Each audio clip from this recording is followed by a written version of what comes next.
Bonjour, je suis Romain de France Autotech. Bonjour à tous, je suis Didier de France Autotech.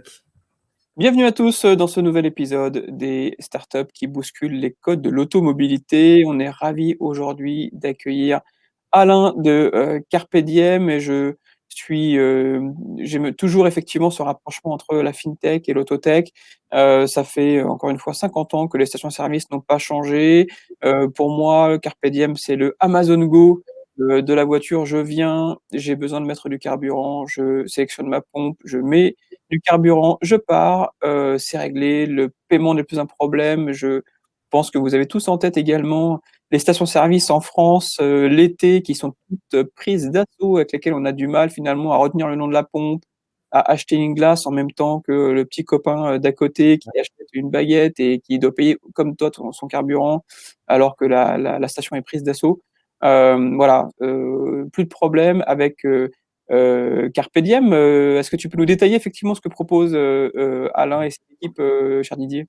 Oui, donc nous recevons Alain Taïenne, qui est le fondateur d'une entreprise créée il y a 5 ans, qui est aujourd'hui basée au Luxembourg.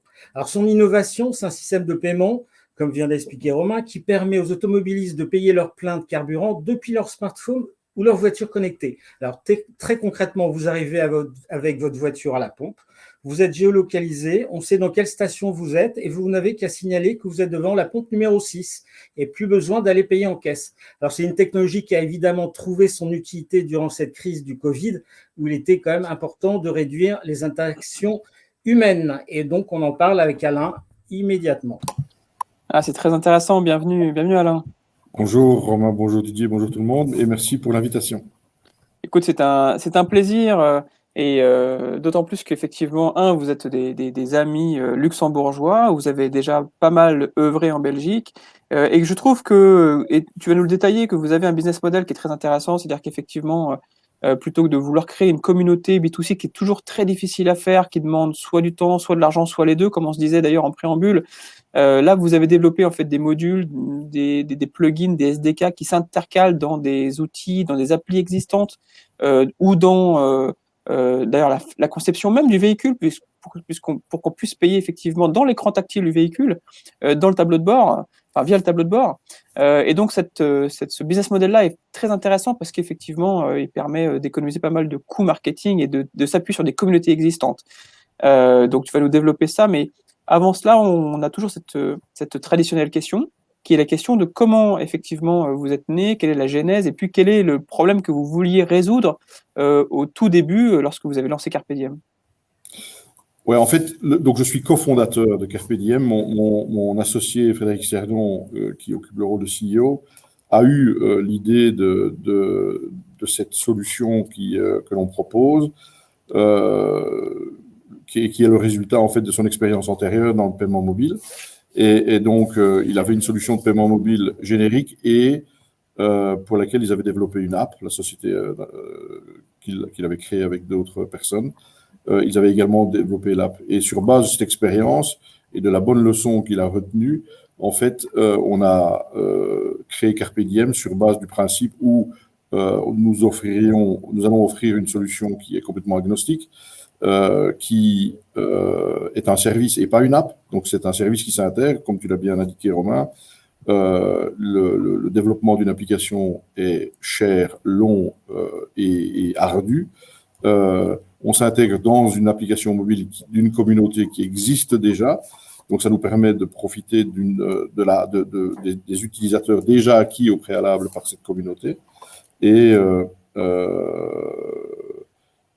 donc, ça permet également, nous n'avons pas une solution de paiement nous-mêmes, nous supportons la solution de paiement externe, parce que là aussi, on a voulu être agnostique, et étant donné qu'il y a déjà tellement d'applications de paiement sur le marché, on utilise les solutions de paiement externes et on supporte le paiement, parce qu'en fait, pour nous, le paiement, c'est un prétexte. Donc, je reviens à ta question. La genèse, c'est une solution de paiement en station qui est un prétexte à une interaction commerciale, une interaction marketing entre les pétroliers et les utilisateurs. Alors, Alain, une petite question. Est-ce que ce service est déjà opérationnel? Est-ce qu'il fonctionne déjà? Et dans quelle région ou dans quel pays? Oui, alors on est rentré en production en janvier 2019 sur la Belgique avec 2 communautés et 2 réseaux pétroliers. La première communauté, c'était une banque, parce que, évidemment, la banque présente l'avantage d'être en même temps une communauté, en tout cas d'avoir une application mobile avec une communauté significative. Et évidemment, les banques sont les premiers joueurs du paiement historiquement. Et donc, ça permet aussi d'avoir des transactions de paiement qui sont extrêmement peu chères, ce qui, en termes de paiement mobile, est aussi un avantage supplémentaire, en tout cas pour le pétrolier, puisqu'il s'agit de transactions de virements, simplement des SCT, des SEPA Credit Transfers. Et le pétrolier, là, en l'occurrence, c'était le réseau Lukoil, qui a des stations à travers le pays. Et de l'autre côté, on a, ça c'est un exemple qui va parler aux Français, c'est qu'en fait, il s'agit de la chaîne Colruyt, qui est un retailer, à l'instar des Auchan, des Carrefour et des autres, et qui a également sur son parking des stations essence, ce qui est un modèle très fréquent en France également.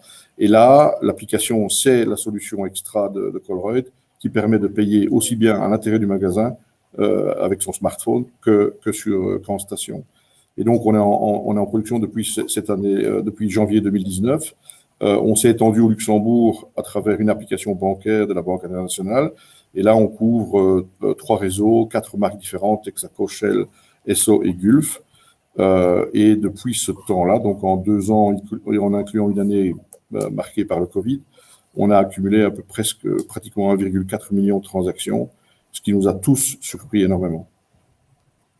Non, mais c'est pas étonnant, d'autant plus que ce marché, finalement, il est mondial. Il y a effectivement dans chaque coin du monde l'obligation de mettre de carburant dans son véhicule. Alors, ce qui est aussi intéressant, c'est que finalement, vous digitalisez ce paiement, et en le digitalisant, vous arrivez à collecter de la data et à en extraire de l'intelligence marketing, à créer finalement un nouveau relationnel entre les pétroliers et les clients, puisqu'aujourd'hui, on se rend compte que les pétroliers ne communiquent assez peu en one-to-one avec leurs clients. Il y a des points de fidélité éventuels, mais finalement, c'est vraiment, ça n'a pas changé depuis 50 ans. Enfin, donc là, quelles sont finalement les nouveautés que vous apportez en digitalisant ça, et quels sont les nouveaux leviers marketing, les nouveaux leviers de croissance que vous pouvez arriver à en extraire? Voilà, non, c'est un très bon résumé. Nous travaillons en fait sur l'acquisition et la rétention. L'acquisition, c'est réellement permettre aux pétroliers d'aller chercher les clients qu'ils souhaitent au sein d'une communauté, en les visant particulièrement, en les attirant avec des offres particulièrement intéressantes, des promotions, mais surtout des campagnes de discount en fait. Et là, c'est là l'originalité et la vraie innovation que Carpe Diem amène, c'est qu'on crée un mini-écosystème entre la communauté et le pétrolier, et qui permet d'aller segmenter cette communauté en différentes tranches d'utilisateurs, ceux qui vont tout le temps chez ce pétrolier et ceux qui ne vont jamais chez ce pétrolier, voire ceux pour lesquels on ne sait pas. Peut-être qu'ils n'ont pas de véhicule ou qui n'utilisent pas de carte de paiement pour faire leur plein, pour payer leur plein. Et donc, il y a 6 segments qui ont été créés entre la banque et le pétrolier. Et le pétrolier a d'abord commencé par faire des campagnes à l'ensemble de la communauté, et donc à proposer des remises. En Belgique, ça se fait sur des prix officiels, donc un 18 cents au litre, ce qui paraît énorme, mais en réalité, à la pompe, ça fait 3 ou 4 cents, ce qui est quand même significatif. Et puis ensuite, à viser plus précisément les tranches, les segments de cette population, de cette communauté, qui ne vont jamais, qui vont tout le temps chez les concurrents. Et puis ensuite, ceux qui ne vont jamais. Et donc, ça a permis à ce pétrolier d'acquérir plusieurs milliers de nouveaux clients, donc des clients qui allaient tout le temps chez les autres. Pendant une année, on a mesuré, pour être très précis, qu'on a pu leur apporter 7000 nouveaux clients qui allaient à la concurrence et qui maintenant vont régulièrement chez ce pétrolier. Et ça, on voit, parce que tu as parlé de data, Romain, on voit très clairement que le pic d'usage au moment de ces campagnes de remise. Et ensuite, il y a pour une autre partie des offres promotionnelles qui arrivent directement sur le smartphone de l'utilisateur et qui lui offrent la possibilité d'aller acquérir des produits avec des offres temporaires ou des offres complètement personnalisées sur base de l'historique accumulé, quoi. Impressionnant tous ces chiffres. Alain, quand Carpe Diem sera-t-il disponible sur le marché français? Quels sont un peu vos plans? Alors, on l'espère très bientôt, et quand je dis on l'espère, On a pris on a fait des avancées pratiques en l'occurrence. Donc, on a signé récemment le pétrolier Avia sur le territoire français. En tout cas, 400 des stations Avia, des 800 stations Avia qui constituent le réseau complet. On espère pouvoir conquérir le réseau complet et offrir notre service à travers tout le réseau avant la fin de l'année. Mais dans tous les cas, là, on est en train de mettre en place la solution pour ces 400 stations Avia. Et on a également une communauté avec laquelle on collabore qui est en fait la solution de paiement mobile Life, anciennement LifePay ou LifePay, LYF, qui possède 1,7 million d'utilisateurs actifs et qui vont donc avoir la possibilité de pouvoir aller faire leur plein en station Avia et payer grâce à la solution Carpe Diem. Et évidemment, on ne s'arrête pas à ces stations. On a d'autres prospects très chauds, dirais-je, qui sont plus dans un mode Colruyt que dans un mode ouvert comme avec LifePay et Avia, qui devraient rejoindre le service assez rapidement également. C'est très intéressant et pour moi, c'est le sens de l'histoire, en tout cas. Et, alors, cette notion de digitalisation, je trouve ça effectivement très intéressant parce que ça n'était pas fait jusque-là et donc on peut en écrire de l'intelligence. Alors, malgré tout, la contrainte qui était imposée au conducteur de passer dans la boutique pour payer, qui finalement est un désagrément pour tout le monde, hein, quand il pleut, quand il fait froid, voilà, on perd du temps. Mais bon, c'est quand même assez rapide malgré tout. Mais c'est une exposition à des achats supplémentaires, des achats croisés, des achats additionnels. Je sais pas, du chewing-gum, du chocolat, tout ce qu'on peut vendre finalement et tout ce qui est proposé. Donc comment est-ce que vous arrivez, vous, à compenser et à argumenter auprès des pétroliers que finalement, ils ne vont pas perdre en achats croisés et que vous allez pouvoir récupérer de l'incentive via le canal digital? Oui. Donc, nous, notre objectif, c'est de faire en sorte que tout le monde s'y retrouve dans l'offre Carpe Diem. On considère évidemment le pétrolier parce que c'est lui qui va payer nos factures, mais on va aussi, évidemment, on doit prendre en compte l'intérêt de l'utilisateur final, sinon on n'arrivera pas à faire grand-chose. Et donc, l'objectif, c'est de faire en sorte que ces achats impulsifs, croisés ou autres, deviennent des achats conscients. Et donc, le conducteur qui s'arrête en station, qui a la possibilité de payer depuis l'intérieur de son véhicule, entre dans le shop pour faire un achat qui lui correspond, dont il a besoin et pour lequel il va avoir un intérêt financier grâce à des remises temporaires ponctuelles ou liées à l'usage qu'il aura fait ou au passage, au nombre de pleins qu'il aura effectué chez ce pétrolier. Donc comme ça, on boucle la boucle et tout le monde s'y retrouve. Surtout que, pour compléter ce que j'évoquais, c'est qu'on sait que parmi les utilisateurs professionnels, notamment de la carte Total, il y a toujours quelques achats qui sont faits et qui ne sont pas des achats de carburant, qui sont payés avec la carte Total et qui ne correspondent pas forcément à l'utilisation normale d'un collaborateur qui fait son plein de carburant. Donc peut-être qu'effectivement, là aussi, sur les flottes, il y a un vrai sujet, quoi. Oui, et donc ça, c'est un axe qu'on n'a pas encore abordé, et c'est un axe majeur pour nous, et certainement très récemment, puisque on a ouvert notre capital l'année dernière à la société Edenred, société française, cotée au CAC 40, un géant de l'Employee Benefits, qui a participé à une augmentation de capital de Carpe Diem en juillet dernier. Et l'intérêt, évidemment, c'est tout simplement l'intérêt d'avoir un groupe comme Edenred dans notre capital et un siège au conseil d'administration. Et tout ce que ça peut apporter de bénéfique d'avoir une société telle que celle-là qui nous apporte un support. Mais surtout, Edenred a un deuxième pilier qui est peut-être un peu moins connu, qui est à travers l'acquisition des deux sociétés, une qui s'appelle UTA, basée en Allemagne, qui est le deuxième plus gros émetteur de cartes carburant en Europe, avec 2,5 millions de cartes en circulation, mais surtout connecté à 57 000 stations à travers l'Europe pour pouvoir accepter ces différentes cartes. L'autre société acquise par Edenred récemment, enfin, où l'entièreté du capital a été acquis récemment, c'est la société LCCC, la compagnie des cartes carburant, qui est l'émetteur de cartes carburant préféré sur le territoire français. Donc nous, ça nous permettait, si on considère nos deux axes stratégiques qui sont, un, le réseau, le maillage, et avoir une couverture européenne, pan-européenne la plus large possible, et deux, l'usage, d'une certaine manière de pas résoudre, mais certainement d'avancer très, très rapidement et de faire un saut, un bon bond en avant concernant le premier axe qui est le maillage. Parce que dans le cadre de cette transaction, on a aussi fait un partenariat avec UTA pour digitaliser leur carte carburant. Donc, les conducteurs professionnels qui utilisent la carte UTA, à partir du mois de juillet, en Allemagne dans un premier temps, en France et dans les autres pays en Q3, pardon, je vais y arriver, vont pouvoir payer avec leur smartphone et donc la carte UTA qui sera digitalisée.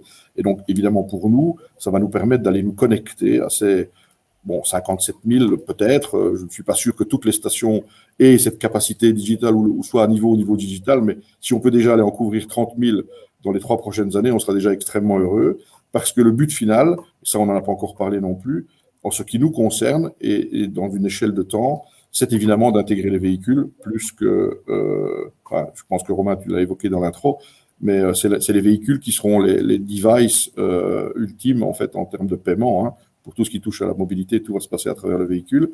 Entre-temps, évidemment, le smartphone reste le device à utiliser.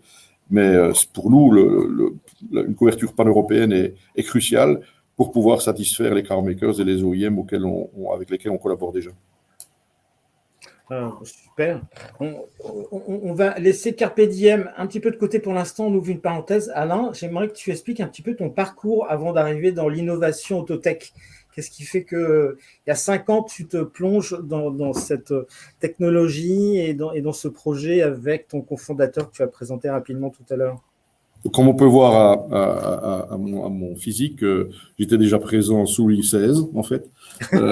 Donc j'ai eu 3 vies en réalité, 3 vies professionnelles. La première, c'était essentiellement dans la finance dans ça, les services financiers et des sociétés industrielles. Ensuite, je suis rentré dans le monde de l'édition logicielle avec un focus principal autour de solutions de lutte contre le crime financier, que ce soit lutte anti-blanchiment, lutte contre le financement du terrorisme, lutte contre la fraude.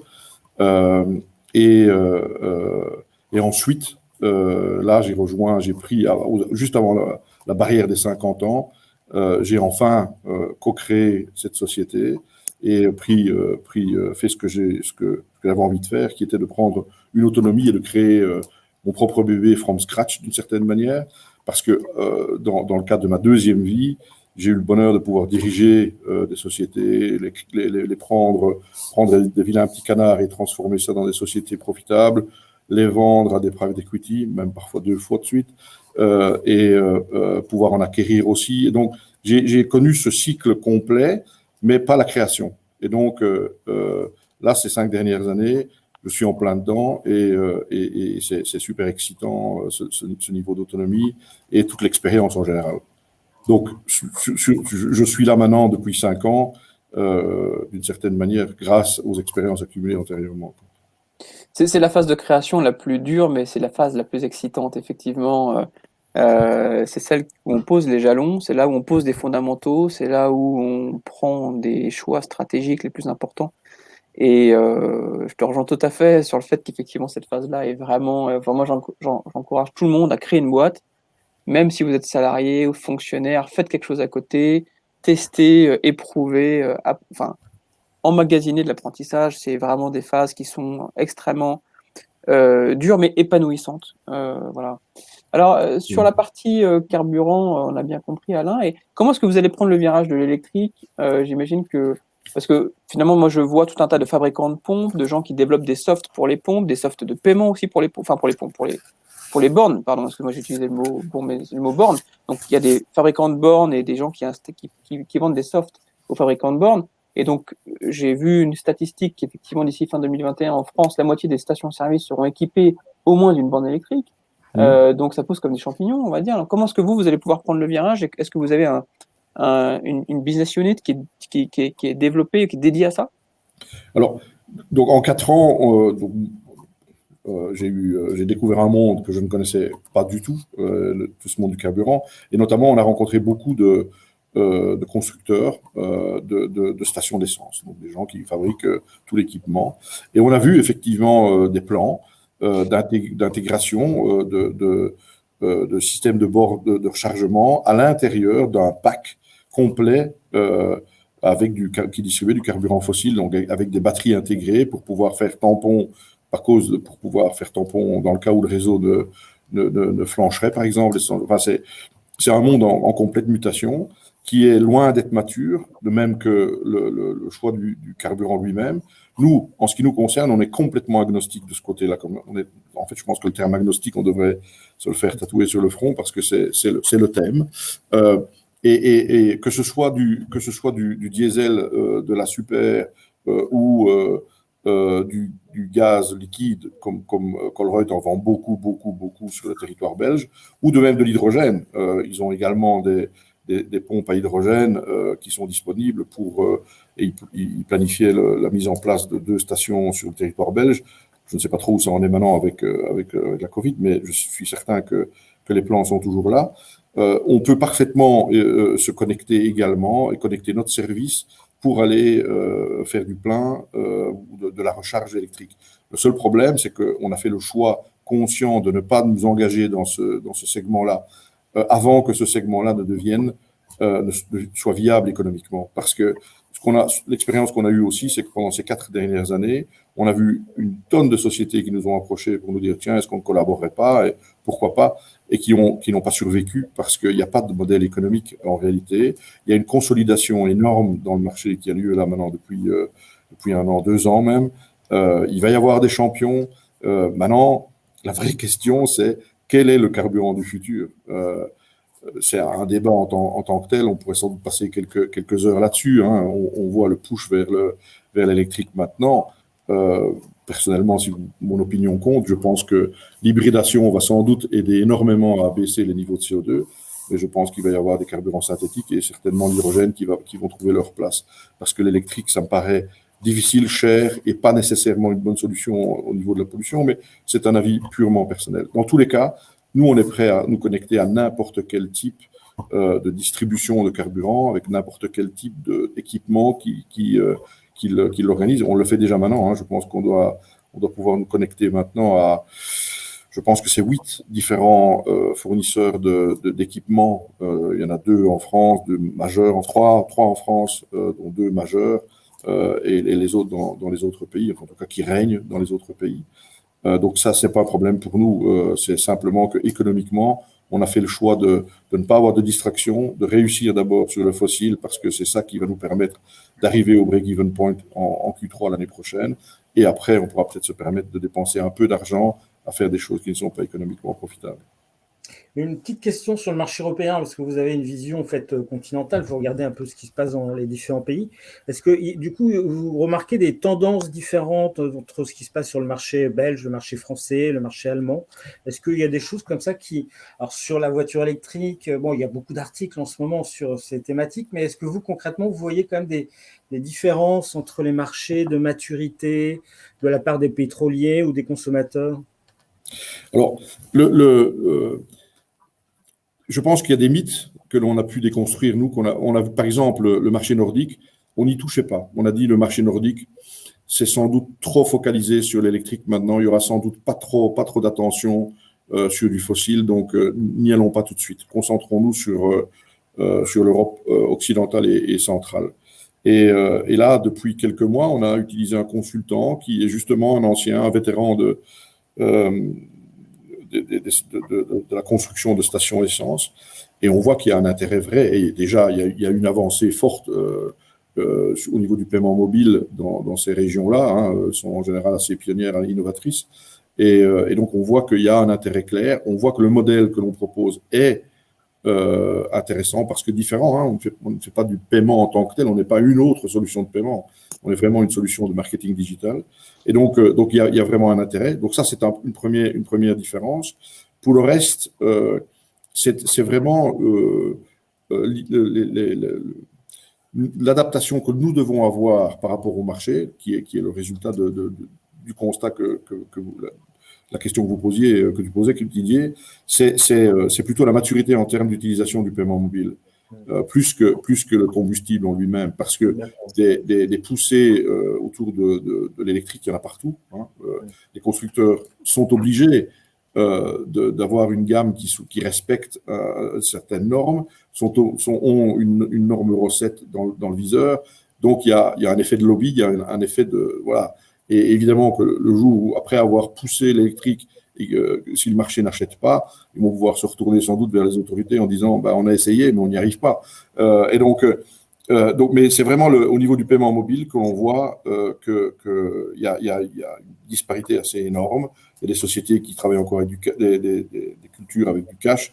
Il y en a d'autres qui vont avoir des pompes qui sont ouvertes automatiquement, et donc on peut prendre le pistolet rempli, il n'y a pas de préautorisation. Enfin, il y a vraiment tout ce genre de situations, d'habitudes qui sont différentes de pays à pays. Oui, c'est vrai qu'en France, il y a une préautorisation effectivement systématique sur les cartes et qui vient effectivement ronger un petit peu les 30 jours de délai glissant que vous avez sur votre... là, les gens ne le savent pas, mais effectivement, quand on vous dit que vous avez le droit à 150 €, en fait, les 150 € sont bloqués pendant 3 jours et sont comptabilisés comme étant payés, et après seulement, ils font le rapprochement avec ce que vous avez vraiment consommé. Mais ça, c'est un tout petit point de détail. Écoute, très bien, Alain. Alors, moi, ce qu'on aimerait savoir, c'est du coup de quoi vous avez besoin. J'ai compris qu'effectivement, vous aviez un investisseur, en l'occurrence Edenred, qui était venu et qui était rentré au capital avec une levée de fonds. De quoi avez-vous besoin? Est-ce que vous avez besoin d'autres investisseurs? Est-ce que vous avez besoin de recruter des développeurs? Est-ce que vous avez besoin de recruter j'imagine que les consultants dont tu parlais, qui sont des anciens de cette industrie-là, sont des vrais accélérateurs pour vous parce que ils vous apportent des mises en relation, ils ont déjà une confiance établie avec des acteurs clés et ils sont capables de faire des ponts comme ça très efficaces. C'est souvent des accélérateurs très forts pour les startups. Donc, de quoi est-ce que vous avez besoin actuellement? Oui, donc là maintenant, comme vous l'aurez sans doute compris, on a atteint un niveau de maturité techniquement, on est mature depuis 2 ans. Et au niveau de l'engagement l'engagement commercial dans les différents pays, on est prêt à pousser sur l'accélérateur et à vraiment nous déployer à travers l'ensemble de ces territoires. Donc, nous, ce dont on a besoin maintenant, c'est évidemment les pétroliers. Si les pétroliers veulent avoir une solution de marketing digital innovante, qu'ils nous contactent. Mais ce qui est intéressant surtout, c'est des communautés. Si les communautés se sentent intéressées par offrir un service comme celui qu'on propose, on les accueillera avec plaisir et on en parlera avec plaisir. Et oui, tu as raison, n'importe qui puisse accélérer notre croissance d'un point de vue commercial est le bienvenu également. Là maintenant, on devrait avoir notre dernier commercial, donc on a mis en place des gens dans les différents pays.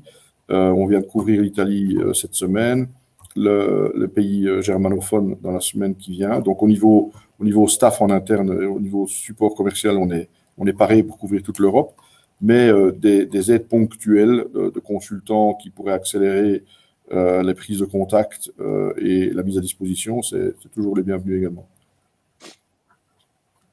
Bon, écoutez, formidable, super belle aventure de Carpe Diem. Juste pour terminer, une dernière petite question. Finalement, quel conseil donnerais-tu à un entrepreneur du monde de l'autotech, fort de ton expérience et de ce quotidien réussi chez Carpe Diem? Est-ce que tu as un petit truc, une petite recette ou un outil qui finalement aide à la croissance de l'entreprise? Alors, oui, le premier, c'est sans doute de ne pas tenter l'aventure seule, l'aventure entrepreneuriale. Parce qu'il y a ce mythe ou cette croyance qui fait on est très seul au sommet et il fait très froid au sommet. Donc tenter de combler ces lacunes le plus tôt possible et de différentes manières. Ça peut être en prenant un associé ou des associés, puis ça peut être aussi en allant chercher un mentor. J'ai la chance d'avoir été approché par la Chambre de commerce à Luxembourg pour participer à un programme de mentoring. Et donc, j'ai quelques mentees et c'est une expérience absolument enrichissante.